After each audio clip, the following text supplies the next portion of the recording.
নমস্কার বন্ধুরা, প্রতিদিনের মতো আজকে আবার একটা নতুন রেসিপি নিয়ে এসেছি। আজকে আমি ছোলার শাক করব। এই যে ছোলার শাক করার জন্য এখন শীতকাল, বাজারে ছোলার শাক পাওয়া যাচ্ছে। ছোলার শাক বেছে আমি কেটে ধুয়ে নিয়েছি, আর ধনেপাতা কুচি নিয়েছি, লঙ্কা চেরা নিয়েছি, একটু বড়ি নিয়েছি, আর বেগুন ছোট ছোট করে কেটে নিয়েছি। এই ছোলার শাক এখন শীতকাল, এই শীতকালেই পাওয়া যায়, সারা বছর পাওয়া যায় না। কড়াইয়ে তেল দিয়ে দিচ্ছি, কড়াই গরম হয়ে গেছে। এটা সর্ষের তেলে অবশ্যই রান্না করবে। সর্ষের তেলের একটা আলাদা স্বাদ, শাকে সব সময় সর্ষের তেল দিয়ে রান্না করতে হয়।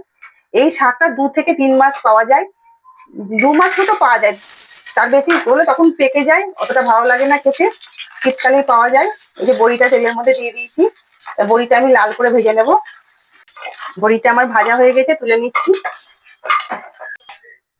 তেলে কালো জিরে দিয়ে দিচ্ছি, কাঁচা লঙ্কা দিয়ে দিচ্ছি,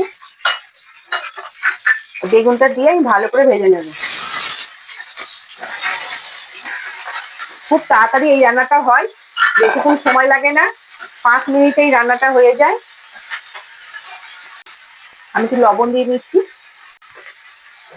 খুব ভালো লাগে খেতে এই শাক, আপনারা বাড়িতে অবশ্যই বানিয়ে খাবেন। শাকটা আমি দিয়ে দিয়েছি, বেগুনটা ভাজা হয়ে গেছে। এবার আমি ঢাকা দিয়ে দিয়ে শাকটা রান্না করে নেব। শীতকালে ভ্যারাইটির শাক পাওয়া যায় এই সময়, মানে নানান রকমের শাক পাওয়া যায়, আর টাটকা টাটকা শাক একদম, যেটা সারা বছর পাওয়া যায় না, শীতকালেই একমাত্র বাজারে দেখবেন একদম সবুজ সবুজ টাটকা টাটকা শাক পাওয়া যায়। শাকের অনেক গুণ, শাক আপনারা অবশ্যই বাড়িতে খাবেন। আর এই ছোলার শাক খুব ভালো লাগে খেতে, বেশি দিন পাওয়া যাবে না। ছোলার শাকটা একটু পাকা হয়ে গেলে তখন আর খাওয়া যায় না, খসখস করে। আর এখন একদম কচি কচি শাক পাওয়া যাচ্ছে। এই দেখুন না, তেলে দেওয়ার সাথে সাথে নরম হয়ে গেল একদম। একটু মিষ্টি দিয়ে দিচ্ছি, আর এই যে বড়িটা ভেজে রেখেছিলাম, বড়িটা আমি দিয়ে দেবো।